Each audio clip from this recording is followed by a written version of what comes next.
Bismillahirrahmanirrahim. Assalamualaikum warahmatullahi wabarakatuh.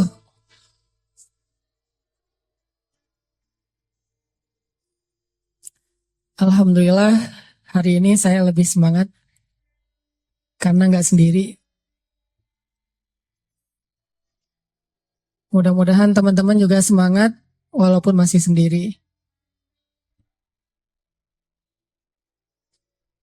Alhamdulillah, wassalatu wassalamu ala rasulillah wa ala alihi wa sahbihi wa mawalah.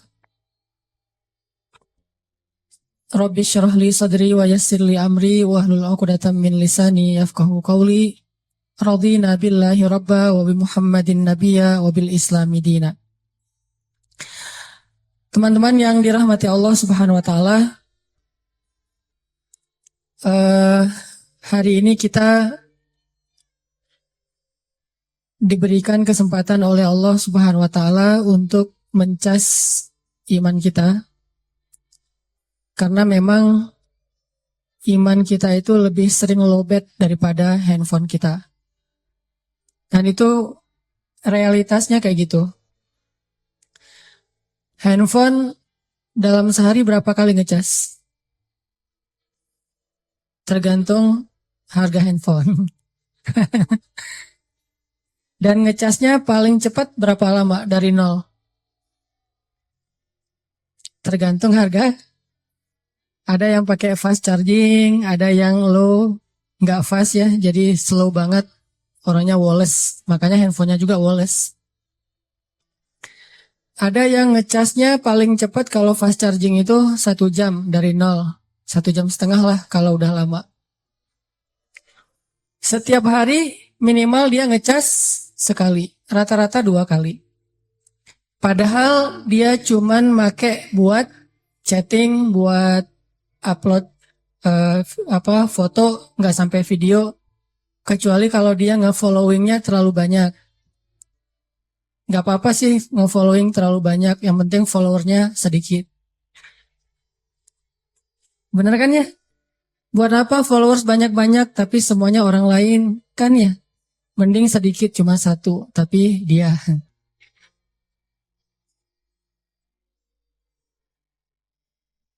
Sekarang kita jangan bangga dengan jumlah followers yang banyak ya. Cuma 1,1 juta aja pamer gitu kan. Mending kita bangga dengan followers yang jelas statusnya. Ini tadi apa? Kita HP aja dicas sehari beberapa kali. Padahal handphone kita itu tidak dikuras dengan nonton YouTube atau streaming. Gimana dengan iman kita yang selalu dikuras, yang kuotanya itu habis setiap hari karena kita nggak sengaja mungkin ngelihat sesuatu yang nggak boleh, ngedengar pembicaraan yang tidak baik, ngerasa baper terhadap sesuatu yang belum boleh kita baper. Sehingga iman kita tuh ngedropnya lebih cepat daripada handphone kita. Kalau kita selalu disiplin dan hati-hati banget dengan handphone kita, begitu udah mulai muncul peringatan handphonenya udah lowbat di bawah 10%, kita langsung nyari colokan listrik. Bagaimana dengan iman ketika kita ngerasa lowbat? Dan alarm bahwa iman kita lowbat itu banget. Salah satunya kalau sholat gak khusyuk. Begitu kita takbir, gak kerasa tiba-tiba udah salam. Nah ini berarti udah lowbat banget nih. Tadi berapa rakaat ya? Kan sering tuh gitu. Atau tadi baca Al-Fatihah enggak ya pas kita ruku gitu kan? Ruku tapi lupa tadi Al-Fatihah enggak ya? Nah ini berarti udah lowbat banget nih. Atau ciri lowbat yang lain, kalau kita dengerin bacaan Al-Quran ngantuk. Itu udah lowbat. Kan kita sering kalau nggak bisa tidur dengerin Al-Quran kan? Bukan dengerin lagu-lagu lalebay gitu kan? Dengerin Al-Quran. Ada yang nggak bisa tidur dengerin jokes. Jadi jokers mania gitu. Ada yang nggak bisa tidur dengerin tilawah misalnya Toha Junaid. Ketika dia dengar bacaan bismillah langsung ngantuk, langsung tidur, tibra. Padahal baru bismillah. Oh berarti iman kita lagi ngasih warning, lagi ngasih alarm bahwa dia dalam kondisi lowbat, lagi drop. Sehingga kita langsung nyari di mana ada colokan listrik. Dan colokan listrik iman adanya di dalam majelis-majelis ilmu. Colokan listrik iman adanya di dalam majelis para ulama. Colokan listrik iman adanya di masjid. Sehingga kalau kita sehari ngerasa iman kita lagi drop, kita harus langsung mencari booster iman. Dan tidak harus booster saya. Ini modus karena jarang nge-upload nih. Bisa ada Ustadz Abdul Somad yang ilmunya lebih banyak daripada saya. Bisa ada Ustadz Adi Hidayat. Di sini ada Ustadz Aditya. Ada banyak ustadz-ustadz yang hebat, yang ilmunya luar biasa, yang kalau kita dengar walaupun cuman lewat Instagram atau YouTube, insya Allah itu ngecas iman kita. Dan kalau kita ngerasa bahwa iman kita ini bukan iman yang baik, berarti casnya itu harus lebih lama. Kecuali iman kita itu iman sahabat, fast charging. Mereka dengar satu hadis, langsung imannya nambah sampai 100%. Mereka cuman berzikir hasbi Allah sekali, itu imannya tuh langsung full. Kita mungkin karena nggak fast charging, kita butuh berkali-kali ngecas dan lama waktunya. Duduk dalam majelis ilmu agak lama karena emang ngecasnya tuh nggak secepat para sahabat, nggak fast charging. Ini artinya teman-teman, kita bersyukur Allah Subhanahu wa taala masih membimbing hati-hati kita semuanya untuk datang ke sini mendengarkan majelis ilmu. Mudah-mudahan ini bukan majelis sia-sia. Ditambah lagi memang niat kita datang ke sini karena Allah Subhanahu wa taala. Bertemu karena Allah, berpisah karena Allah Subhanahu wa taala. Kalau pulang dari sini ada yang kemudian jadian, maka dia jadiannya fi sabilillah. Jadi ada judul baru ya. Kalau dulu judulnya jomblo fi sabilillah, sekarang judulnya jadian fi sabilillah. Apa tuh jadian fi sabilillah? Jadian gara-gara pulang majelis ilmu. Jadian gara-gara dijodohin sama ustadz.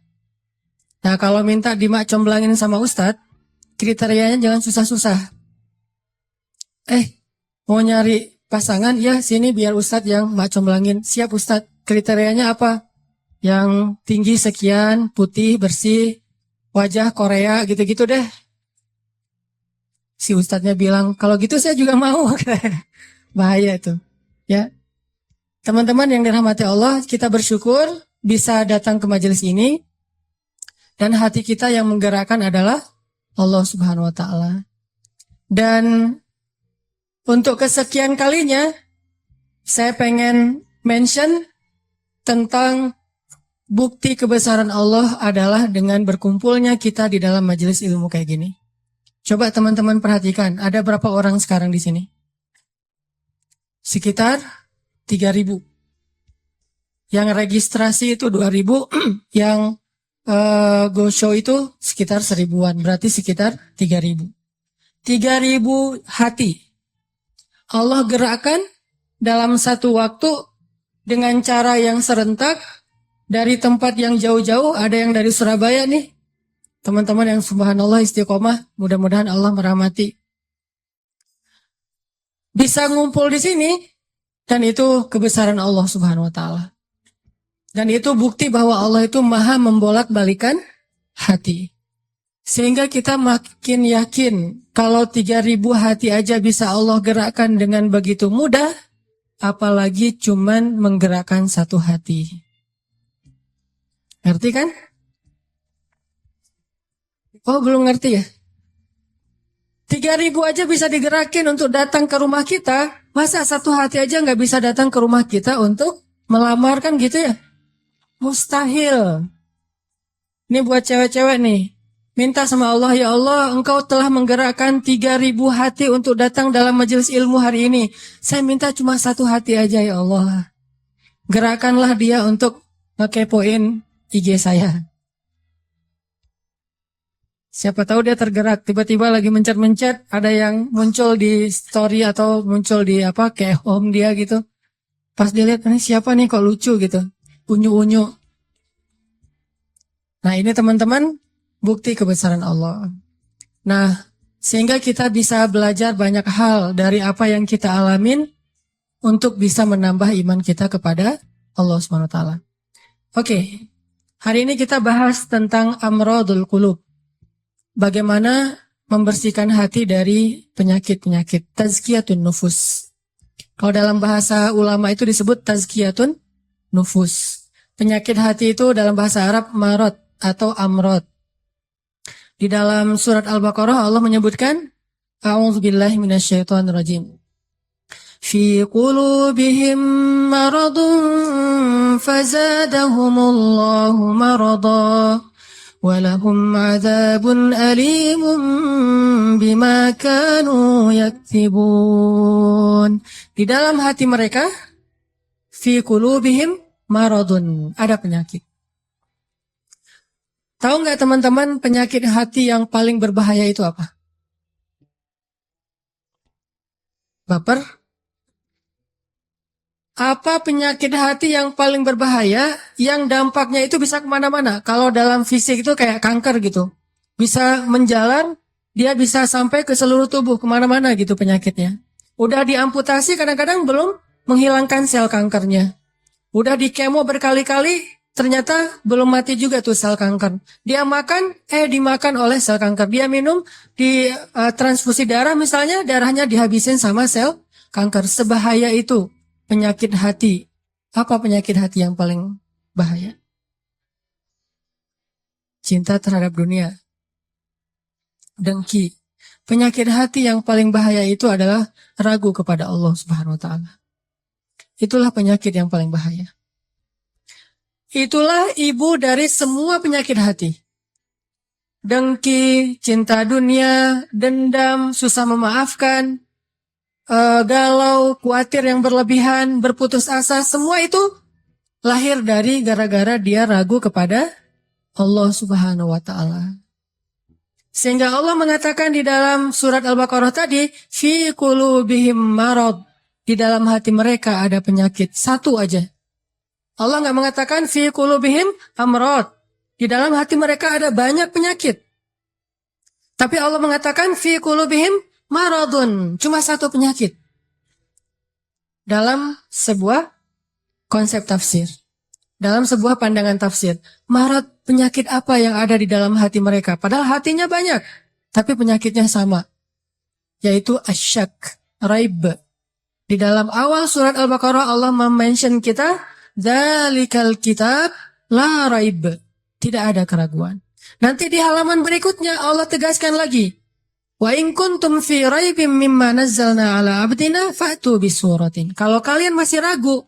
Jadi di awal Allah sebutkan bab ragu, di halaman berikutnya ada masalah ragu, di tengah-tengah Allah katakan fi qulubihim marad. Itulah penyakitnya. Sehingga ketika orang ragu kepada Allah, dia akan banyak modusnya. Yang orang kalau ragu sama Allah banyak modus. Bahasa modus dalam surat Al-Baqarah apa? Modus itu dalam surat Al-Baqarah khida. Yukhadi'un Allah walladzina amanu wa ma yakhda'un illa anfusahum wa ma yash'urun. Mereka pakai banyak modus untuk mengelabui Allah Subhanahu wa taala dan orang yang beriman. Padahal mereka hanya membohongi diri mereka sendiri. Penyakitnya karena ragu sama Allah Subhanahu wa taala. Ragu tentang apa? Ragu tentang kebesaran Allah Subhanahu wa taala. Bahwa Allah Maha Kuasa, makanya dia menjadi orang yang gampang khawatir. Khawatir muncul karena dia nggak yakin kepada kekuasaan Allah Subhanahu wa taala. Kalau dia yakin kepada kekuasaan Allah, begitu ada masalah, dia tinggal katakan hasbi Allah, cukup buat saya Allah. Kalau dia yakin kepada Allah, lalu ada masalah, dia hanya mengatakan la haula wala quwata illa billah, maka selesai semua masalah di dalam dirinya. Walaupun mungkin masalahnya belum selesai, tapi dalam hatinya masalah itu udah selesai. Dan itu awal dari kebaikan. Jadi masalahnya adalah kita yakin gak nih sama Allah? Masalahnya adalah gimana cara kita keep the faith, belajar untuk menjaga terus keimanan dan keyakinan kita kepada Allah Subhanahu wa taala. Kayak misalnya dulu tuh ada orang Yahudi. Ulamanya orang Yahudi, namanya Rabi kalau bahasa Yahudi. Dia lagi jalan gitu, lagi touring. Lapar nih. Di tengah jalan ngeliat ada orang lagi bakar babi guling. Jadi lagi bakar babi gitu, barbecue. Terus dia ngecium harumnya aroma babi yang dibakar. Jadi pengen, jadi lapar. Dia datang kepada orang yang lagi barbecue gitu. Dia bilang, "A'tini hadas samak." Beri saya ikan ini. Dia nyebutnya ikan. Orang-orang ngelihat pakaian orang ini kayaknya ini pakaian orang Yahudi yang khas banget. Akhirnya mereka bilang, "Kamu kan agamanya Yahudi. Orang Yahudi kan gak boleh makan babi," kata orang-orang yang lagi barbecue. Kata dia, "Siapa yang minta babi? Saya kan minta ikan." Tapi dia nunjuknya ke arah babi guling itu. Cuman dia menggunakan istilah ikan. Saya kan gak minta babi, saya minta ikan. "A'tini hadas samak." Beri saya sepotong dari ikan ini. Tapi nunjuknya ke arah itu. Akhirnya karena mereka malas berdebat, mereka kasih kepada dia makanan tersebut. Dia makan makanan yang haram. Kemudian dia minum bersama mereka dengan minuman yang Allah haramkan. Lalu dia melanjutkan perjalanan. Karena dalam keadaan setengah sadar, lagi teler, lagi fly, akhirnya dia kehilangan ontanya di tengah jalan. Dia jalan kemana, ontanya kemana. Namanya juga orang lagi teler. Di tengah padang pasir, dia kehilangan ontanya, kehilangan semua bekal-bekalnya. Baru ketika dia bangun dari tidur, dia panik karena tidak menemukan onta di sebelahnya. Dia pun keliling nyari-nyari ontanya, mondar-mandir kayak Siti Hajar antara Bukit Sofa ke Bukit Marwah, cari ontanya. Pas dia nggak menemukan onta itu, kemudian dia berdoa kepada Allah, "Ya Allah, bantu saya, bantu saya, bantu saya." Nabi kemudian mengkomentari hadis ini, kata Nabi, "Ma'kaluhu haram, mashrabuhu haram, malbasuhu haram, wa ghudhiya bil haram, fa anna yustajabu lidzalik." Makanannya haram, minumannya haram, kendaraan atau yang dia pakai itu semuanya haram. Lalu bagaimana Allah akan mengabulkan doa orang ini? Artinya apa, teman-teman? Dia punya masalah, dia ragu kepada Allah ketika dia lagi dalam keadaan lapar. Dia lapar, ragu kepada Allah, sehingga dia putus asa, dia makan apa yang tidak boleh dia makan. Ini yang menjadi masalah kita dalam hidup. Dulu ketika Doli ditutup di Gang Doli di Jakarta, di Surabaya, salah satu kalimat yang keluar dari teman-teman yang ada di sana apa? "Kalau kami nggak boleh kayak gini, terus kami makan apa?" Gitu kan? "Kalau kami nggak boleh kerja kayak gini, terus kami ngasih makan apa buat keluarga kami?" Itu penyakitnya. Jadi bukan pekerjaannya, tetapi keyakinannya kepada Allah Subhanahu Wa Taala. Nggak mungkin, nih ya, nggak mungkin nol, nggak mungkin sama sekali ya. Ada orang yang meninggalkan sesuatu karena Allah, terus jadi terlantar dan terlunta-lunta, itu nggak mungkin sama sekali. Bukankah Allah sudah menunjukkan banyak bukti kepada kita? Siapapun yang meninggalkan sesuatu karena Allah, pasti Allah ganti dengan yang lebih baik. Musa meninggalkan Mesir karena perintah Allah, Allah ganti dengan Palestina. Ibrahim meninggalkan Irak karena Allah, Allah ganti dengan Palestina dan Mekah. Nabi Muhammad SAW meninggalkan Mekah karena Allah, Allah ganti dengan keluarga baru di Madinah. Gak mungkin ada orang yang berhijrah meninggalkan sesuatu karena Allah terus jadi terlunta-lunta, jadi susah hidupnya. Gak mungkin, gak ada ceritanya dalam sejarah. Masalahnya ketika dia meninggalkan itu, kadang Allah ngasih dia ujian kecil untuk melihat dia yakin gak sama Allah. Nah, di ujian itulah banyak orang yang patah. Banyak orang yang kemudian jadi seperti bangsa Bani Israel yang mengeluh terus bilang, "Duh, kalau kayak gini mending saya balik lagi aja kayak dulu." Banyak orang yang ngomong kayak gini nih. "Mending saya balik lagi aja kayak dulu. Kayaknya hidup saya yang dulu lebih mudah daripada sekarang." Itu yang dikatakan Bani Israel ketika mereka menuju ke Palestina. Ketika mereka di tengah jalan, mereka bilang, "Tahu kayak gini, kita mending balik lagi aja ke Mesir kayak di zaman Firaun." Ternyata sama aja nasib kita di tangan Firaun dengan di tangan Musa. Kenapa? Ragu kepada Allah Subhanahu Wa Taala. Tidaklah seseorang ragu kepada Allah kecuali akan bertambah keluhan dalam hidupnya. Nih pasti nih. Tidaklah seseorang makin ragu kepada Allah kecuali bertambah banyak keluhan-keluhannya dalam hidup. Semakin dia yakin kepada Allah, semakin sedikit dia mengeluh dalam hidupnya. Semakin yakin dia kepada Allah, semakin sedikit dia mengeluh dalam hidupnya. Makanya teman-teman, masalah paling besar dalam hidup kita itu, terutama masalah hati adalah ketika kita ragu kepada Allah Subhanahu wa Ta'ala. Coba nanti teman-teman kalau misalnya lagi santai di rumah, cari-cari ayat tentang kebesaran Allah di dalam Al-Quran. Misalnya yang bikin teman-teman sering galau itu apa? Sebutlah masalah jodoh. Yang sering bukan teman-teman sih, saya dulu juga kayak gitu. Namanya orang masih sendiri kan galau ya, saya bisa nikah nggak ya? Kayaknya nggak ada yang mau deh sama saya. Alhamdulillah Allah karuniakan seseorang yang mau sama saya. Kalau kita lagi galau tentang satu masalah, jalan keluar yang pertama yang harus teman-teman cari itu adalah Allah Subhanahu wa Ta'ala. Coba tanya kepada Allah, coba baca ayat-ayat Allah, gimana cara mengobati galau atau masalah di dalam hati kita. Misalnya masalah jodoh. Allah bisa kita baca di dalam firman Allah surat An-Nur ayat 32. Ini salah satu ayat yang bisa membooster teman-teman jomblo fisabilillah. Ini ayat jomblo banget nih. Ayat surat An-Nur, surat 24, ayat 32. Apa kata Allah di dalam ayat 32? Iyakunu fuqara'a yughnihimullahu min fadlih. Wallahu wasi'un alim. Nikahkanlah orang-orang yang masih sendiri di antara kalian, baik yang merdeka ataupun orang-orang yang budak. Kalau mereka fukoro, apa arti fukoro? Fakir, gak punya apa-apa. Yughnihimullahu min fadli. Allah yang akan mencukupkan mereka dari karunia-Nya. Dan Allah maha luas lagi maha mengetahui. Ini ayat booster banget. Datang ke rumah calon mertua, capture nih ayat nih. Capture dulu ya. Capture. Udah selesai capture, ditaruh paling depan. Jadi pas kita buka HP langsung ayat ini yang keluar gitu. Begitu ditanya kerjaannya apa, tunjukin nih ayat. Kan pertanyaan kedua pasti kerjaannya. Pertanyaan pertama siapa namanya, kedua kerja di mana.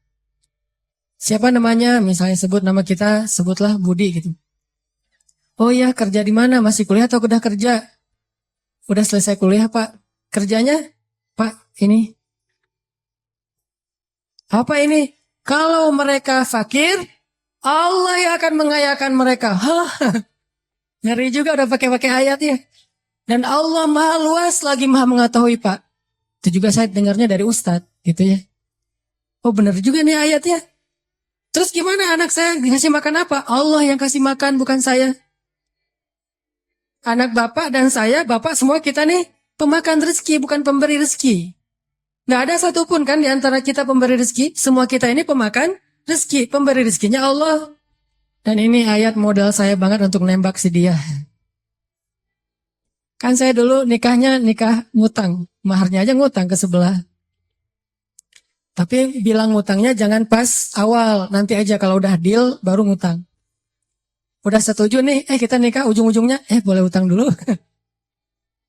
Ternyata Allah mudahkan setelah itu. Justru setelah saya nikah tuh kan dulu saya kerja nggak jelas ya. Memang nggak punya kerja sih, bukan nggak jelas. Nikah tuh nggak punya kerja, nggak punya simpanan apapun, nggak punya bekal. Pokoknya modalnya modal surat An-Nur ayat 32. Tuh modalnya, catat tuh. Kalau perlu jadikan status. Justru setelah menikah, saya ngebuktiin sendiri gimana Allah maha menunaikan janjinya. Allah nggak pernah ingkar janji. Kalau kita fukoro, saya emang dulu fukoro. Gimana fukoro? Nggak tahu mau makan apa hari ini juga. Namanya mahasiswa di luar negeri. Tapi kemudian setelah selesai nikah, Allah mudahkan dengan tiba-tiba saya dapat kesempatan menjadi petugas haji resmi, bukan outsourcing gitu, resmi. Petugas haji resmi dari Depak selama 1 bulan musim haji, dan itu lumayan penghasilannya. Pulang dari situ dapat tawaran untuk ikut audisi mengisi tilawah Al-Quran di salah satu televisi di Mesir. Yang ikut audisi itu banyak. Orang-orang Arab kan ngajinya bagus-bagus ya. Kelasnya udah kelas Al-Afasi, Al-Ghamidi, Toha Junaid, yang keren-keren lah bacaannya, suaranya, hafalannya udah pasti keren. Saya ikut audisi tuh. Ternyata dari sekian ratus orang yang ikut audisi, yang dipilih cuma 5 orang min ajmalis saut atau as-saut adz-dzahabi, suara emas. Dan saya alhamdulillah terpilih. Entah gimana caranya, mungkin juri waktu itu juga lagi nggak dengerin saya, tiba-tiba dicontreng aja. Terpilih di antara 5 orang dari berapa ratus orang yang ikut audisi. Terpilih, lalu dari 5 orang itu diseleksi lagi untuk ngambil 20 episode sekaligus. Yang lain cuma satu episode. 20 episode siapa? Ternyata saya juga dapat dari 5 orang itu dipilih satu-satunya yang ngambil 20 episode di televisi. Alhamdulillah, akhirnya ngerekaman, recording di TV, udah selesai gitu, nggak kerja selama 6 bulan. Mulailah kita keliling-keliling nggak jelas gitu di Mesir, mondar-mandir kayak 99 cahaya di langit Eropa gitu. Benar kan kata Allah, kalau mereka fuqara yughnihimullah, maka Allah akan memberikan kekayaan untuk mereka atau kecukupan. Jadi obat hati itu adalah yakin kepada Allah. Dan cara yakin kepada Allah, baca firman-firman Allah Subhanahu wa taala. Allah berjanji di dalam banyak ayat untuk bisa menjadi iman, menambah faith, menambah keyakinan di dalam hati kita. Tinggal kita baca aja. Banyak banget ayat-ayat kayak gitu. Jadi begitu kita galau tentang gimana nanti nih, apa yang harus saya kasih, gimana menafkahi, baca nih ayat. Gitu juga kalau misalnya kita cari kerjaan atau cari nafkah. Allah Subhanahu wa taala juga memberikan kita banyak sekali ayat-ayat yang menjadi janji dari Allah bahwa siapa yang yakin kepada Allah, pasti Allah Subhanahu wa taala akan menjaganya. Itu banyak banget ayat kayak gitu. Salah satunya teman-teman bisa baca minimal banget teman-teman bisa baca di surat Hud ayat 6. Coba baca surat Hud, surat 11 ayat 6. Ini juga ayat untuk ngecas iman kita. Apa kata Allah di ayat 6 surat Hud? Bismillahirrahmanirrahim. Wa ma min dabbatin fil ardi illa 'ala Allahi rizquha wa ya'lamu mustaqarraha wa mustawda'aha kullun fi kitabim mubin. Gak ada satupun hewan yang melata di muka bumi illa 'alallahi rizquha, kecuali Allah yang menjamin rezeki bagi mereka. Terus kenapa kita khawatir? Kenapa kita galau? Kan Allah yang menjamin, dan jaminan Allah itu sebaik-baik jaminan dijamin oleh perusahaan asuransi atau finance. Itu aja kita udah yakin gimana dijamin oleh Allah Subhanahu wa taala. Kayak ada orang yang ngambil asuransi kesehatan, dia nggak khawatir dengan sakit. Ada orang yang mengambil asuransi kendaraan, dia nggak khawatir kelecet atau terjadi kecelakaan, dirampok atau dicuri kendaraannya. Ada yang total loss only misalnya atau all risk, dia nggak khawatir. Kenapa? Ada yang menjamin. Ada orang yang mengambil asuransi pendidikan, dia nggak khawatir dengan harga pendidikan yang semakin mahal karena ada jaminan. Kalau kita masih sering ragu dan sering khawatir dengan hidup kita, berarti kita nggak yakin dengan jaminan Allah Subhanahu wa taala. Makin kita yakin dengan jaminan Allah, makin hilang rasa khawatir dalam hidup kita. Tenang ajalah, ada Allah. Ketika kita ada masalah sedikit, kita tinggal klaim. Dan mengklaim asuransi Allah itu lebih gampang daripada ngeklaim asuransi manusia. Ngeklaim asuransi manusia tetap aja ada biayanya. Tapi ngeklaim kepada Allah itu nggak ada biayanya, nggak perlu pakai nomor antri, nggak perlu jauh-jauh keluar dari rumah. Kita tinggal mengangkat kedua tangan kita mengatakan Ilahi, Robbi, saya ada masalah nih. Tetapi Engkau Maha Besar. Dan setelah itu hati kita akan langsung tenang. Ini teman-teman, di antara obat terhadap semua penyakit hati itu adalah belajar yakin kepada Allah Subhanahu wa Ta'ala. Teman-teman bisa baca juga nanti surat Al-Mulk. Ini surat yang benar-benar ngebooster hati kita. Jadi sesi pertama ini saya pengen sharing. Ternyata kalau kita pengen menghilangkan semua penyakit hati kita, mulailah dari belajar iman, belajar yakin kepada Allah Subhanahu wa Ta'ala.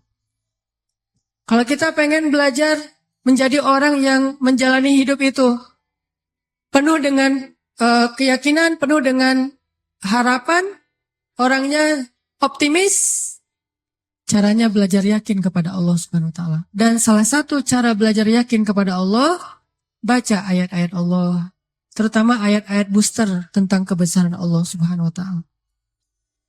Inna fi khalqis samawat, dalam penciptaan langit, bukan cuma di langit, tapi penciptaannya, prosesnya. Inna fi khalqis samawati wal ardi wa ikhtilafil lail wa ikhtilafil laili wan nahari la ayatin li ulil albab. Langit, bumi, silih bergantinya malam dan siang atau musim, di situ ada bukti-bukti bahwa Allah Maha Kuasa. Kalau itu aja buat Allah gampang, cuma kun fayakun, apalagi cuma ngurus kita yang cuma kecil dibandingkan langit dan bumi. Kita itu dibandingkan langit dan bumi, gak ada apa-apanya. Kalau langit dan bumi aja buat Allah gak ada apa-apanya lagi, apalagi kita. Jadi intinya teman-teman, kenapa kita khawatir kalau Allah menjamin kehidupan kita? Kenapa kita khawatir kalau Allah berjanji menolong kita? Kenapa kita khawatir kalau Allah Subhanahu wa Ta'ala tidak akan menyia-nyiakan kebaikan kita? Ada orang yang pernah gak nyesel bantu orang lain gara-gara ternyata orang itu akhirnya nyakitin perasaan kita? Duh, saya nyesel dulu bantu dia. Duh, saya tahu gitu gak bakalan saya mau baik-baikan sama dia. Duh, nyesel juga saya kemarin udah nolongin dia segala macam. Nyesel juga saya kemarin ngasih tahu ke dia. Ternyata ujung-ujungnya dia malah menyakiti saya, mengkhianati saya, nikung saya dari belakang. Nyesel saya curhat sama dia, akhirnya jadiannya sama dia. Pernah kan gitu? Kita curhat sama teman kita, malah dia yang jadian. Kenapa dia jadian? Karena dia tahu banyak tentang si cewek itu lewat kita. Dan cewek ini gak ngerti, kok kamu pengertian banget, tahu banget tentang apa yang saya suka dan gak suka. Padahal itu hasil dari observasi kita kan ya. Kita udah observasi sekian lama, udah gitu kita curhat, dia tinggal ngambil hasil skripsi kita tentang si cewek ini nih. Dia pelajari, oh curhatnya berarti dia gak suka ini. Warna kesukaan dia ini, akhirnya ngasih kado ulang tahun warna yang dia suka. Jadian sama teman yang kita curhatin. Gimana? Apakah kita merasa amal kita jadi sia-sia? Enggak. Kalau kita bertransaksi dengan makhluk, mungkin sia-sia. Tapi kalau kita berdagang dengan Allah, gak ada yang sia-sia, sehingga tetap tenang. Lagi-lagi baliknya ke Allah Subhanahu wa Ta'ala. Begitu kita merasa dikhianati, disakiti, ditikung, dianggap bukan siapa-siapa, gak ada apa-apanya, kita tinggal mengatakan, Hasbi Allah, bagi saya cukup balasan dari Allah Subhanahu wa Ta'ala, bukan balasan dari manusia. Ini teman-teman untuk sesi pertama tentang amradul qulub fi qulubihim marad. Salah satu penyebab kita sering gak nyaman dalam hati kita itu, dan kalau hati udah gak nyaman, pasti yang lain ikut gak nyaman. Coba, susah banget kan membedakan ekspresi wajah yang tidak sesuai dengan hati kita tuh susah. Tetap aja gak akan setulus kalau kita tersenyum dari hati. Senyum terpaksa tuh beda banget. Kayak kita datang di acara nikahan mantan. Diundang, kan kewajiban seorang muslim adalah memenuhi undangan. Terpaksa datang kan, pakai cadar, pakai masker kalau cowoknya. Datang nih, kamu nggak mungkin kan kita pakai masker di tempat pelaminan. Pas kita naik ke atas pelaminan, kita memaksakan diri untuk tersenyum. Walaupun ini teriris-iris luar biasa gitu. Udah teriris-iris kayak dikasih jeruk lah gitu. Wah sakitnya. Kayak gitu dia gandengan gitu, pas kita mau salaman gemetar. Kenapa nih tiba-tiba panggung ini jadi kayak gempa gitu? Ternyata kita gemetar. Ini gara-gara apa? Kita pengen tersenyum, tapi hati kita menjerit. Terlalu nyestra. Kita pengen tersenyum, tapi hati kita terluka, kan gak mudah itu buat kita. Makanya hati itu mempengaruhi seluruh kehidupan kita. Benarlah sabda Rasulullah, kalau dia baik, semuanya ikut baik. Kalau dia buruk, semua ikut menjadi buruk, terpengaruh banget. Sehingga kalau kita pengen memperbaiki hidup kita, mulai dari memperbaiki hati kita. Dan awal dari memperbaiki hati itu adalah perbaiki yakin kita kepada Allah Subhanahu wa Ta'ala. Itu aja untuk sesi pertama. Barakallahu li wa lakum. Jazakallah Ustaz Hanataki telah menyampaikan kepada kita semua ya mengenai membersihkan hati tadi ya. Insya Allah itu adalah segumpal hati yang ketika bersih itu, baik itu maka baik semuanya. Dan langsung saja ya lanjut karena nanti sesi pertanyaan ada di akhir ya. Jadi teman-teman bisa dipersiapkan dulu pertanyaannya, ditahan dulu ya. Jadi sekarang lanjut, yang selanjutnya akan disampaikan oleh Ustazah Ahnin Akira. Ustazah.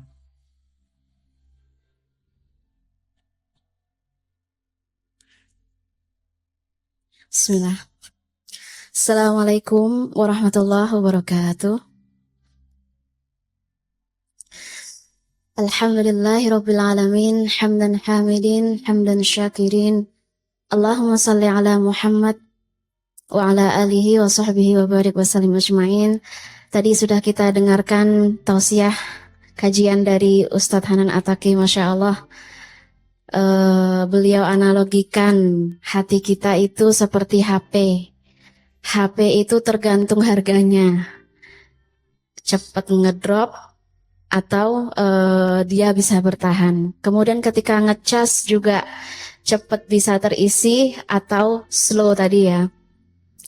Dan tentu saja ternyata hati yang kita miliki, yang Allah ciptakan, yang menempati setiap dada kita itu bukan buatan Cina ya. Kalau hati kita buatan Cina kayaknya cepet banget rapuh. Cepet ya, paling dipakai 3 bulan, 4 bulan maaf orang Cina. Ya maksudnya beda ya, produksi Cina dengan Korea misalnya. Kalau yang HP-HP murah gitu memang bisa dipakai tapi nggak bakal lama. Dan ketika kita dilahirkan, Allah berikan kepada kita sekeping hati. Hati itu masih kosong. Kemudian kita bersyukur kepada Allah. Allah berikan kepada kita hidayah. Hidayah itu mengunjungi hati kita. Hidayah itu menerangi hati kita. Sehingga kita mengenal apa itu iman. Kita mengenal apa itu hidayah. Ketika hati sudah mencicipi iman, dia sudah merasakan manisnya kehidupan. Ketika hati sudah mencicipi iman, dia lebih teguh, dia lebih kuat, dan dia mengenal cahaya. Sedangkan hati yang belum mencicipi iman sama sekali, apa itu iman? Apa itu teguh? Apa itu cahaya? Nggak ngerti sama sekali. Bersyukur kepada Allah. Allah turunkan Al-Quran di antaranya.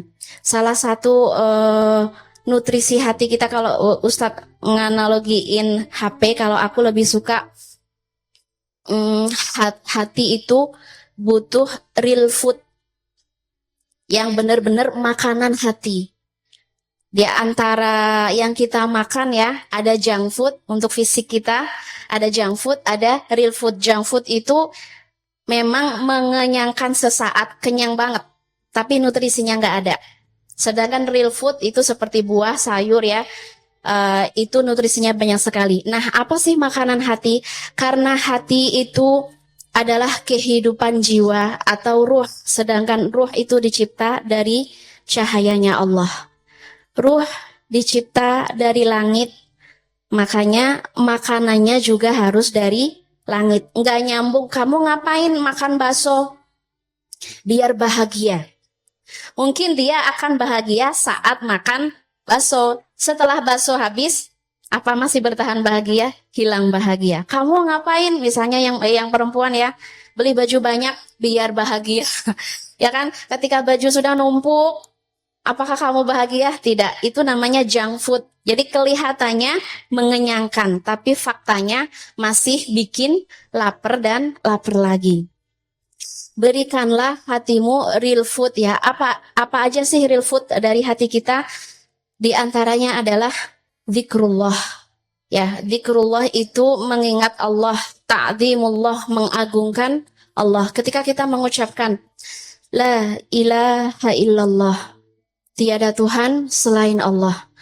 Makna berikutnya, tiada harapan kecuali kepada Allah. Tiada keinginan kecuali menuju kepada Allah. Jadi fokus kehidupan kita la ilaha illallah bukan hanya di lisan. Zikrullah bukan hanya di lisan tapi harus tembus ke hati. La ilaha illallah, yang mengucapkan la ilaha illallah dia mengerti tidak ada yang memberi rezeki kecuali Allah. Tidak ada yang memberi jodoh kecuali Allah. Jadi dia menemukan real food hanya dengan mengucapkan la ilaha illallah. Kalau riwayat hadis dari Rasulullah SAW menjelaskan, ketika kamu membaca la ilaha illallah wahdahu la syarikalah lahul mulk wa lahul hamd wa huwa ala kulli syai'in qadir, itu pahalanya besar sekali. Yang pertama, kalau kamu membaca 100 kali dalam sehari, itu sepadan dengan 10 budak. 10 budak itu nilainya bisa satu budak nilainya bisa ratusan juta. Kita mengumpulkan kekayaan, mengumpulkan kebaikan ratusan juta memerlukan waktu yang sangat banyak. Tapi hanya menyebutkan la ilaha illallah wahdahu la syarikalah lahul mulk wa lahul hamd wa huwa ala kulli syai'in qadir 100 kali sepadan dengan 10 budak. Ditambah lagi sama Allah, dituliskan untuknya 100 kebaikan. Sekali duduk la ilaha illallah misalnya 1 kebaikan. Kemudian kita bergerak la ilaha illallah 1 kebaikan. Masya Allah, aku berikan kabar gembira kepada teman-teman yang tidak melepaskan zikrullah di hatinya. Sehingga malaikat tidak mondar-mandir antara langit dan bumi kecuali menghantarkan lafaz-lafaz la ilaha illallah dari hati kita. Teman-teman harus melatih ya. Karena yang kita ucapkan baik lisan maupun hati kita itu seperti dawai, heart song ya. Nyanyian hati yang tembusnya ke langit, yang disaksikan oleh para malaikat. Sehingga dawai hati kita gaungnya mengelilingi al-arsh. Yatufuna hawlal arsh. Dawai hati kita. Itu dawai hati siapa? Begitu merdu mengucapkan la ilaha illallah. Itu dawai hati siapa yang mengucapkan subhanallah. Itu dawai hati siapa? Jadi itulah yang disebut oleh Allah bahwa mathalul ladzi, ini hadis Rasul ya, mathalul ladzi yadhkuru rabbah wal ladzi la yadhkuru rabbah mathalul hayy wal mayyit. Perumpamaan orang yang mengingat Rabbnya dengan yang tidak mengingat Rabbnya itu seperti yang mati, bangkai, seperti yang hidup dengan yang mati. Jadi menurut Allah, hidup itu bukan sekedar bernafas, berjalan, bergerak, makan, minum, bekerja, itu bukan hidup kalau kata Allah. Hidup itu adalah yang detak jantungnya. Subhanallah, alhamdulillah, Allahu Akbar, hasbunallah, wa ni'mal wakil, la haula wa la quwata illa billahil aliyil azim. Sehingga dawai hatinya mengelilingi arasy-Nya Allah. Itulah kehidupan kata Allah. Sedangkan yang hatinya tidak ada kalimah Allah, tidak zikrullah sama sekali, maka meskipun dia bekerja, meskipun dia bernafas, meskipun dia melakukan banyak sekali aktivitas, di hadapan Allah huwa mayyit, dia seperti bangkai. Kenapa seperti itu? Karena yang mengucapkan la ilaha illallah atau zikrullah yang lain, hati mereka hidup. Jadi kalau kita teliti ya, apa sih bedanya hidup dengan mati? yang kaitan hadis tadi ya. Kenapa yang zikir disebut hidup, kemudian yang tidak zikir disebut mati. Hidup itu bergerak dan bermanfaat, sedangkan mati itu melemah dan semakin hari tidak bermanfaat. Makanya mukmin yang banyak zikrullah, dia memiliki apa ya, pegangan yang kuat. Masalu kalimatin thayyibah asluha sabit. Dia memiliki akar yang kuat. Dia memiliki pondasi yang kokoh. Asluha sabit wa far'uha fis sama. Sedangkan posisi dia sangat mulia, tinggi. Jangkauan dia sangat luas. Asluha sabit wa far'uha fis sama tu'ti ukulaha kullahinin bi'idni rabbiha. Mukmin ya yang hatinya hidup, dia memiliki pondasi yang kuat, kemudian memiliki jangkauan yang luas, bukan jangkauan keburukan yang luas, tapi buah kebaikannya sangat luas. Ini disebut oleh Allah hidup. Kamu hidup. Kenapa disebut hidup? Kamu kuat dan punya manfaat yang banyak. Sedangkan orang-orang yang punten dikit-dikit nangis, dikit-dikit baper, dikit-dikit curhat, dikit-dikit putus asa, maaf kalau kata Allah itu rapuh. Kenapa rapuh? Mungkin kurang zikrullah. Jadi subhanallah, ketika keping hati yang masih kosong tadi dikunjungi oleh hidayah, ya, dan dia berhasil mencintai hidayah, dia bertemu dengan Allah, maka yang ada di dalam hatinya aman. Aman itu santai, walls. Jadi enggak ada la khaufun alaihim walahum yahzanun. Hati yang kuat, hati yang kokoh, mereka tidak mengenal kesedihan. Mereka tidak mengenal rapuh. Mereka selalu kuat. Fama wahanu lima asabahum. Mereka tidak pernah gempor apapun yang menimpa mereka. Perhatikan apa yang anak-anak Suriah katakan, padahal mereka berlumuran darah misalnya. Mereka mengucapkan hasbunallah wa ni'mal wakil. Apa yang anak-anak Palestina ucapkan ketika pagi, siang, malam mereka terbiasa dengan bom? Mereka mengucapkan hasbunallah wa ni'mal wakil. Jadi mereka tetap merasa aman, santai meskipun kehidupannya tidak santai. Fama wahanu lima asabahum fi sabilillah. Kalau itu karena Allah, mereka tetap teguh. Kalau itu karena Allah, mereka semakin kuat. Wa ma dha'ufu wa mastakanu. Mereka nggak pernah semakin down, nggak pernah semakin melemah. Dan apalagi mereka merasa putus asa. Makanya kalau ucapan orang Palestina, al-kifahul kifah, jalan terus, maju terus, pantang menyerah. Al-kifahu al-kifah. Dari mana datangnya ucapan seperti itu? Iman di hati mereka sudah rosih, sudah sangat kuat. Jadi teman-teman yang dimuliakan Allah, ketika kamu sudah terkoneksi dengan Allah, kamu nggak takut sama hujan, nggak takut sama petir, nggak takut sama ujian, nggak takut sama rintangan, nggak takut sama apapun. Kamu punya Allah. Dan kamu selalu mengucapkan la ilaha illallah. Hati yang mengucapkan la ilaha illallah selalu punya perayaan setiap harinya. Dia merayakan, aku dipelihara Allah, aku dicintai Allah, dan aku pasti dilindungi oleh Allah Ta'ala.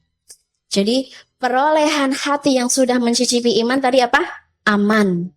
Dia merasa aman, nggak merasa takut sama sekali, takut nggak dapet jodoh. Jodoh itu Allah yang kasih. Gak mungkin Allah tidak menyayangi kita. Kayak aku dulu waktu di Mesir.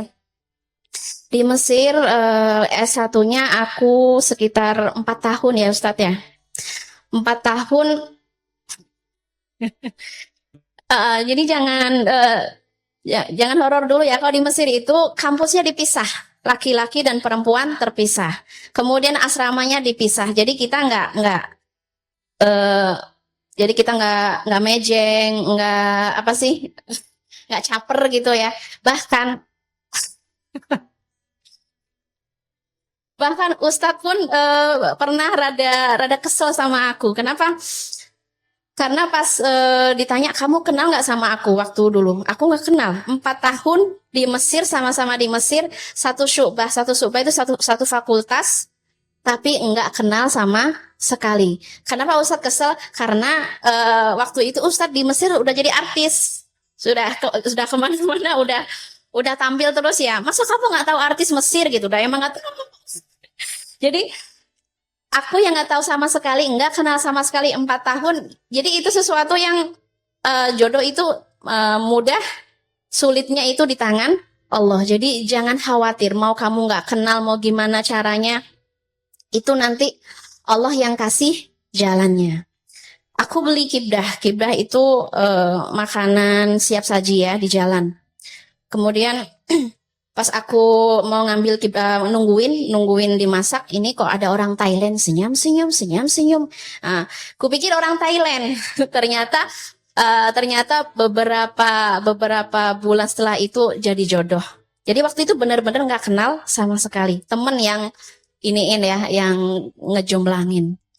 Jadi rasa aman itu muncul karena kita beriman kepada Allah. Jadi jodoh itu sudah tanggungan Allah, kamu tinggal berdoa. Allahumma sakhir. Ya Allah, tundukkan dia. Engkau mampu tundukkan lautan untuk Musa. Engkau mampu tundukkan apa? Tundukkan sihirnya Fir'aun ya di hadapan Musa. Engkau mampu menundukkan ini dan itu. Kalau menundukkan si dia insya Allah gampang ya. Jadi berdoalah kepada Allah, minta kepada Allah. Ketika kamu sudah beriman, kamu dapat aman. Kalau kamu sudah aman, kamu nggak tengok kanan, nggak tengok kiri, artinya nggak mengambil rezeki itu dengan jalan yang haram. Tidak mengusahakan jodoh itu dengan jalan yang haram. Aku kemarin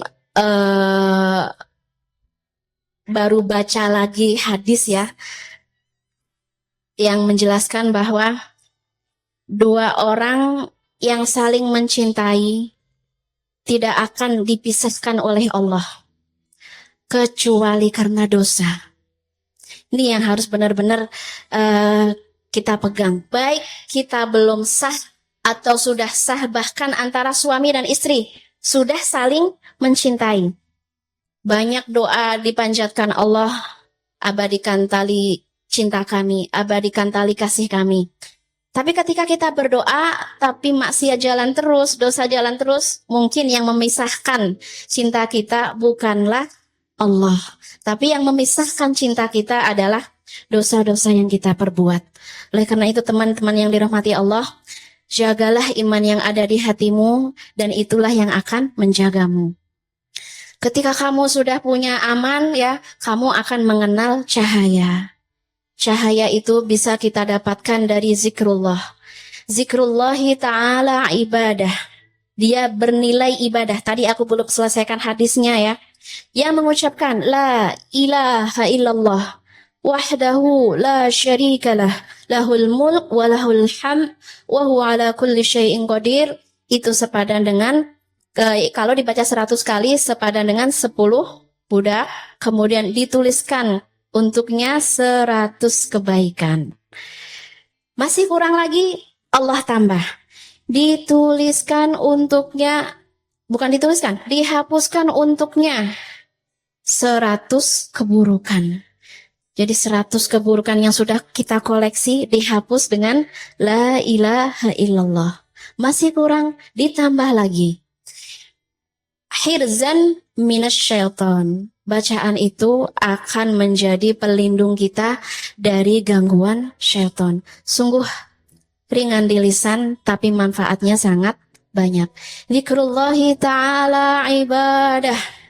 Mengingat Allah itu nilainya ibadah. Halawah, ada manisnya. Sa'adah, ada kebahagiaan. Jadi hati yang mencicipi zikrullah, benar-benar dia merasakan bahwa Allah yang maha agung, Allah yang paling layak untuk diagungkan. Dan ketika saya melihat teman-teman yang begitu banyak ada di sini, laki-laki, perempuan, Masya Allah, aku yakin bahwa semua kaki yang melangkah di sini, niatnya hanya untuk mengagungkan agama Allah. Yang ada di sini semuanya niatnya untuk membesarkan agama Allah. Niatnya untuk taat kepada Allah. Bahkan ya, yang tidak hadir di sini, misalnya ibu kita yang sedang masak, mereka tidak masak kecuali untuk mengagungkan Allah. Yang bekerja di kantor, mereka tidak bekerja di kantor kecuali untuk mengagungkan Allah. Kita tidak belajar kecuali untuk mengagungkan Allah. Kita tidak bekerja, kita tidak bergerak, kita tidak bernafas, kita tidak melakukan apapun kecuali tujuannya satu, hanya untuk mengagungkan Allah. Itu a'lal maqamat, itu posisi tertinggi seorang hamba. Ketika kita sholat, kita mungkin membutuhkan waktu paling lama ya, kalau sholat wajib misalnya 10 menit. Setelah itu selesai. What the next? Apa setelah itu? Apa yang bisa menjaga hati kita? Apa yang bisa menutrisi hati kita? Yaitu zikrullah. Makanya ini terutama kita masih di ayyamut tasyrik. Kita masih di hari yang sangat diagungkan oleh Allah. Apa sunnah hari ini? فَإِذَا قَضَيْتُمْ مَنَاسِكَكُمْ فَاذْكُرُوا اللَّهَ كَذِكْرِكُمْ آبَاءَكُمْ أَوْ أَشَدَّ ذِكْرًا وَمِنَ النَّاسِ مَن يَقُولُ رَبَّنَا آتِنَا فِي الدُّنْيَا وَمَا لَهُ فِي الْآخِرَةِ مِنْ خَلَاقٍ وَمِنْهُمْ مَن يَقُولُ رَبَّنَا آتِنَا فِي الدُّنْيَا حَسَنَةً وَفِي الْآخِرَةِ حَسَنَةً وَقِنَا عَذَابَ النَّارِ. Jadi ketika kamu selesai manasik, saudara kita sudah menyelesaikan lempar jumrohnya, sudah menyelesaikan tawafnya. What the next? Apa yang bisa kami lakukan agar kami lebih dekat kepada Allah? Zikrullah. Ya, fadhkurullah, ingatlah Allah ya, lebih banyak dari kemarin lagi. Kami kemarin yang ada di Indonesia sudah menyembelih binatang. Kami sudah bertakbir Allahu Akbar dan sebagainya. Apa kata Allah? Fadhkurullah, teruslah mengingat Allah lebih dari itu. Maka sungguh beruntung ya orang-orang yang hatinya tidak lepas dari zikrullah. Zikrullah itu kalau menurut Syekhul Islam Imam Ibnu Taimiyah seperti air untuk ikan. Maka ketika ikan dipisah dari air, dia nggak akan bisa hidup. Begitu juga ketika hati terpisah dari zikrullah, dia nggak mungkin bisa hidup. Habitat asli ikan adalah air. Begitu juga habitat asli hati kita adalah zikrullah. Ketika ikan lompat keluar dari air, dia nggak akan lama hidup. Ketika kita lompat keluar dari zikrullah, maka sungguh kita akan mengalami banyak kesulitan. Karena hati itu ada 3 derajat ya. Hayatul qulub, kehidupan hati itu ada 3 derajat. Ada hati yang benar-benar hidup. Ciri hati yang benar-benar hidup itu dia selalu bersemangat, dia selalu bergembira, dia selalu kuat, dia selalu pokoknya fit. Orang fit itu gimana? Sanggup menghadapi apapun. Orang fit. Kalau orang nggak fit ya, baru misalnya baru melakukan pekerjaan yang ringan-ringan saja sudah lemah ya. Jadi derajat pertama, hati yang fit, hati yang sehat. Makanya dia bersemangat. Derajat kedua itu hati yang nggak fit. Nggak fit itu yang mudah ya, yang mudah lelah, mudah hilang ikhlasnya. Ini nggak fit banget. Kalau kita melakukan sesuatu nunggu ucapan terima kasih, berarti hati kita nggak fit. Kenapa? Kalau orang yang nggak bilang terima kasih pasti kita kesel. Kalau kita melakukan sesuatu nunggu ada yang tersenyum, kalau nggak senyum kita nggak fit. Berarti Benar-benar hati kita di posisi yang kedua. Yang ketiga itu posisi sudah fi qulubihim, bukan marad ya. Taba'allahu ala qulubihim. Taba'allahu ala qulubihim ini sudah Allah tutup rapat-rapat. Sudah sangat gelap gulita. Idza akhraja yadahu lam yakad yaraha. Ini tipe yang terakhir ya, yang sudah benar-benar ditutup oleh Allah. Ketika dia keluarkan tangannya seperti ini, ya, dia nggak bisa ngelihat mana tangannya karena sudah sangat hidup di dalam kegelapan, gelap gulita. Artinya apa? Dia nggak tahu mana yang benar, mana yang salah, mana yang baik nggak tahu, mana yang buruk juga nggak tahu. Oleh karena itu, coba teman-teman teliti. Saya di derajat yang mana?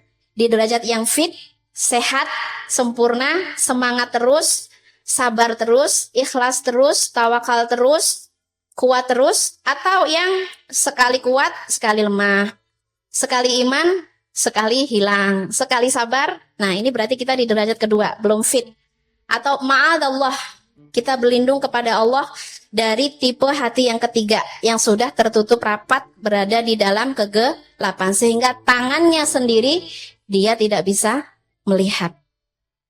Karena itu mungkin ya, salah satu cara yang bisa kita lakukan, coba teman-teman sering membentangkan tangan atau menengadahkan tangan, meminta kepada Allah, Allahumma tahhir qalbi. Allah, sucikan hatiku, bersihkan hatiku, zaki qalbi, sucikan. Allahumma ini as'aluka qalban safiyah, hati yang bening, taqiyah, hati yang bertakwa, naqiyah, hati yang benar-benar menerima apa yang Allah perintahkan dan menjauhi yang Allah benci. Ini qalban taqiyah. Makanya Masya Allah ya, yakin banget yang ada di sini adalah hati-hati yang bening sehingga mencintai majelis ilmu, sehingga mencintai majelis-majelis yang di dalamnya menyebutkan nama Allah. Haffathumul malaikah. Orang-orang yang seperti inilah malaikat senang membentangkan sayapnya. Ghasyiyathumur rahmah. Malaikat ya senang mencurahkan rahmat Allah. Kemudian berdoa, Allahumma gfir lahum, ya Allah ampunilah orang-orang yang mencintai zikrullah, ampunilah orang-orang yang mencintai majelismu ya Allah. Ya, jadi teman-teman ya coba sering-sering berdoa, bentangkan tangan, bentangan sejadah, meminta kepada Allah, Allah hidupkan hatiku. Jangan sampai hatiku mati sebelum saatnya. Kenapa kita sering mati sebelum saatnya? Karena hati kita mati. Kenapa kita kehilangan kebahagiaan? Karena mungkin kebahagiaan yang selama ini kita cari itu junk food. Sesuatu yang kita pikir itu mengenyangkan, tapi ternyata itu apa ya? Sampah ya. Ternyata itu sampah. Apa sih real foodnya? Bacalah Al-Quran. Subbihisma rabbikal a'la. Banyaklah bertasbih. Subhanallah. Alladzi khalaqa fasawwa. Dia yang menciptamu. Dia yang menyempurnakanmu. Alladzi khalaqa fasawwa. Walladzi qaddara fahada. Dia yang sudah mengatur segala kehidupan kamu. Dia yang menyentuhkan hidayah untuk hati kita. Walladzi qaddara fahada. Walladzi akhrajal mar'ah. Yang memberi kita rezeki. Faja'alahu ghutha'an ahwa, sanuqri'uka fala tansa. Banyaklah membaca Al-Quran. Jadi ciri hati hidup ketika disebut nama Allah, ala bidzikrillah tatmainnul qulub. Hati langsung menjadi tenang.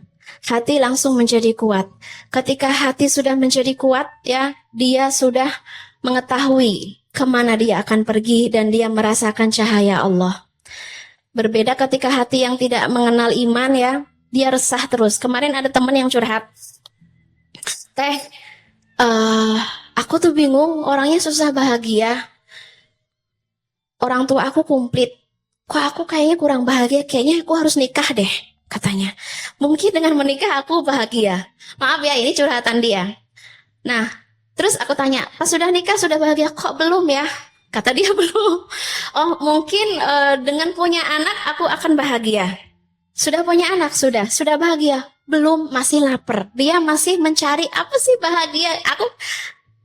Dia udah mati gaya untuk cari bahagia. Itu udah mati gaya. Gak bahagia-bahagia kata dia. Mungkin ya, itulah apa sih tabiat kita, selalu lapar. Jadi hati kita ini punya porsinya, seperti porsi makan kita. Kita sehari makannya 3 kali. Porsi hati kita seperti apa? Makannya banyak banget. Sudah sholat 5 kali, nggak cukup, belum bahagia. Tambahin sholat sunnah, nggak cukup, belum bahagia. Tambahin baca Al-Quran, nggak cukup, belum bahagia. Itulah porsi hati sangat banyak. Makanya Rasul sendiri ketika sholat nggak berhenti karena porsi makan hatinya Rasul sangat banyak. Sampai Aisyah heran, ya Rasulullah, kenapa engkau sholat segitu-gitunya? Bukankah engkau sudah diampuni? Bukankah engkau sudah dirahmati? Kalau sholat kaki Rasul sampai bengkak. Kok segitu-gitunya Rasul? Apa Rasul nggak? Apa Rasul kurang bahagia? Rasul memang bahagianya di situ. Makanya beliau ketika sholat ditambahin lagi rekaatnya jadi panjang. Itu karena beliau porsi makannya sangat banyak. Porsi makan nutrisi hati. Kok saya baca Quran 1 lembar kurang bahagia? Tambahkan lagi. Kok saya sudah zikrullah belum bahagia? Tambahkan lagi. Ciri hati yang sehat porsi makannya banyak. Jadi seperti itu. Zikrullahi ta'ala ibadah halawah wa sa'adah. Kemudian berikutnya adalah Al-Quran tadi ya. Al-Quran itu benar-benar menjadi jadi habitat asal karena habitat asal hati adalah langit, maka makanannya juga dari langit. Ketika kita membuka lembaran Al-Quran, ketika kita membaca setiap baris-baris Al-Quran ya, jawid qiraat ya, jawid yaqinak kama jawata qiraatak. Perbaiki keyakinanmu terhadap Al-Quran seperti kamu memperbaiki bacaan kamu. Ketika kita misalnya membaca di depan syekh kita, A'udzubillah, kurang benar. A'udzubillah, salahin terus sampai 10 kali salah terus. Itu kita memperbaiki cara baca. Bagaimana kita memperbaiki keyakinan kita terhadap a'udzubillah minasyaitonirrajim. Sudahkah kita memperbaiki keyakinan kita terhadap ta'awuz kita? Jangan-jangan kita hanya berta'awuz a'udzubillah minasyaitonirrajim, nguap, a'udzubillah minasyaitonirrajim, nangis. Jadi ta'awuznya maknanya enggak nyampe ke hati. Kalau aku pernah main-main sama temen ya, main memanah gitu, aku coba memanah berkali-kali, meleset. Ini gimana sih? Kok panahan aku meleset terus, giliran ada temen berdiri, gini caranya, sep, kena. Panahnya sama, ukuran beratnya sama, jarak tembaknya juga sama. Tapi kalau aku berkali-kali nggak kena, kenapa temen aku sekali langsung kena? Ini efek apa nih kira-kira? Efek profesional. Dia sudah jago menembak. Seperti kita ya, ketika mengucapkan a'udzubillahi minasyaitonirrajim, kok nggak kena ya? A'udzubillahi minasyaitonirrajim, masih gangguannya terus ada. Ini efek apa? Kenapa ta'awuz aku tidak benar-benar melindungi aku dari gangguan syaiton? Ini efek apa? Ketika Rasul sekali a'udzubillahi minasyaitonirrajim, itu setan udah pada kabur. Kalau kita yang baca a'udzubillahi minasyaitonirrajim, mungkin setan mungkin ketawa ya, karena ta'awuz kita kurang khusyuk mungkin kali ya. Karena kan untuk memanah, untuk nembak kan kita butuh fokus. Mungkin ta'awuz kita kurang khusyuk, mungkin ta'awuz kita kurang yakin, mungkin ta'awuz kita kurang mantap. Jadi teman-teman yang dirahmati Allah, jawid yaqinak.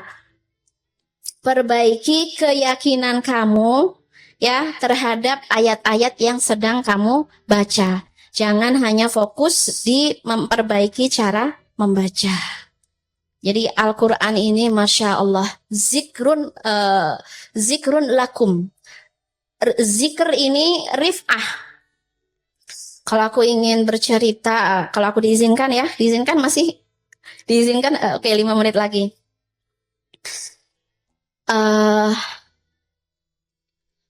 Ada 2 orang Yahudi yang ilmuwan, dua-duanya ilmuwan, mereka sedang ngobrol. Kata yang pertama, aku ingin menuliskan sebuah buku tentang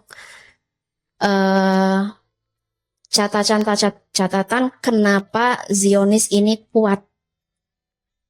Kenapa orang-orang Yahudi memimpin di banyak kehidupan.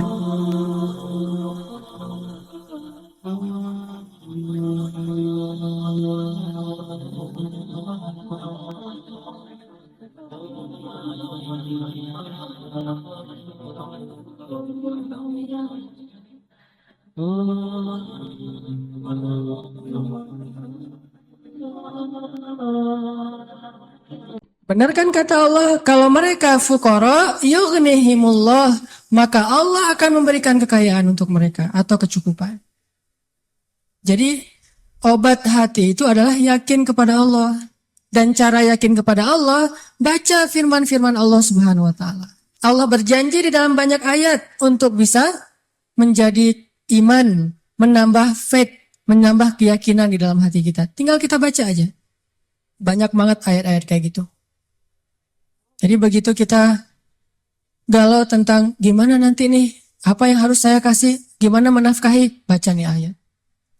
Gitu juga kalau misalnya kita cari kerjaan atau cari nafkah. Allah Subhanahu wa taala juga memberikan kita banyak sekali ayat-ayat yang menjadi janji dari Allah bahwa siapa yang yakin kepada Allah, pasti Allah Subhanahu wa taala akan menjaganya. Itu banyak banget ayat kayak gitu. Salah satunya teman-teman bisa baca minimal banget teman-teman bisa baca di surat Hud ayat 6. Coba baca surat Hud, surat 11 ayat 6. Ini juga ayat untuk ngecas iman kita. Apa kata Allah di ayat 6 surat Hud? Bismillahirrahmanirrahim. Wa ma min dabbatin fil ardi illa 'ala Allahi rizquha wa ya'lamu mustaqarraha wa mustawda'aha kullun fi kitabim mubin. Gak ada satupun hewan yang melata di muka bumi illa 'alallahi rizquha, kecuali Allah yang menjamin rezeki bagi mereka. Terus kenapa kita khawatir? Kenapa kita galau? Kan Allah yang menjamin, dan jaminan Allah itu sebaik-baik jaminan dijamin oleh perusahaan asuransi atau finance. Itu aja kita udah yakin gimana dijamin oleh Allah Subhanahu wa taala. Kayak ada orang yang ngambil asuransi kesehatan, dia nggak khawatir dengan sakit. Ada orang yang mengambil asuransi kendaraan, dia nggak khawatir kelecet atau terjadi kecelakaan, dirampok atau dicuri kendaraannya. Ada yang total loss only misalnya atau all risk, dia nggak khawatir. Kenapa? Ada yang menjamin. Ada orang yang mengambil asuransi pendidikan, dia nggak khawatir dengan harga pendidikan yang semakin mahal karena ada jaminan. Kalau kita masih sering ragu dan sering khawatir dengan hidup kita, berarti kita nggak yakin dengan jaminan Allah Subhanahu wa taala. Makin kita yakin dengan jaminan Allah, makin hilang rasa khawatir dalam hidup kita. Tenang ajalah, ada Allah. Ketika kita ada masalah sedikit, kita tinggal klaim. Dan mengklaim asuransi Allah itu lebih gampang daripada ngeklaim asuransi manusia. Ngeklaim asuransi manusia tetap aja ada biayanya. Tapi ngeklaim kepada Allah itu nggak ada biayanya, nggak perlu pakai nomor antri, nggak perlu jauh-jauh keluar dari rumah, kita tinggal mengangkat kedua tangan kita mengatakan Ilahi, Rabbi, saya ada masalah nih. Tetapi Engkau Maha Besar. Dan setelah itu, hati kita akan langsung tenang. Ini teman-teman, di antara obat terhadap semua penyakit hati itu adalah belajar yakin kepada Allah Subhanahu wa Ta'ala. Teman-teman bisa baca juga nanti surat Al-Mulk. Ini surat yang benar-benar ngebooster hati kita. Jadi sesi pertama ini saya pengen sharing. Ternyata kalau kita pengen menghilangkan semua penyakit hati kita, mulailah dari belajar iman, belajar yakin kepada Allah Subhanahu wa Ta'ala. Kalau kita pengen belajar menjadi orang yang menjalani hidup itu penuh dengan keyakinan, penuh dengan harapan, orangnya optimis, caranya belajar yakin kepada Allah Subhanahu wa Ta'ala. Dan salah satu cara belajar yakin kepada Allah, baca ayat-ayat Allah, terutama ayat-ayat booster tentang kebesaran Allah Subhanahu wa Ta'ala. Inna fi khalqis samawat, dalam penciptaan langit, bukan cuma di langit tapi penciptaannya, prosesnya. Inna fi khalqis samawati wal ardi wa ikhtilafil lail wa ikhtilafil laili wan nahari laayatin liulil albab. Langit, bumi, silih bergantinya malam dan siang atau musim, di situ ada bukti-bukti bahwa Allah Maha Kuasa. Kalau itu aja buat Allah gampang, cuma kun fayakun, apalagi cuma ngurus kita yang cuma kecil dibandingkan langit dan bumi. Kita itu dibandingkan langit dan bumi, gak ada apa-apanya. Kalau langit dan bumi aja buat Allah gak ada apa-apanya lagi, apalagi kita. Jadi intinya teman-teman, kenapa kita khawatir kalau Allah menjamin kehidupan kita? Kenapa kita khawatir kalau Allah berjanji menolong kita? Kenapa kita khawatir kalau Allah Subhanahu wa Ta'ala tidak akan menyia-nyiakan kebaikan kita?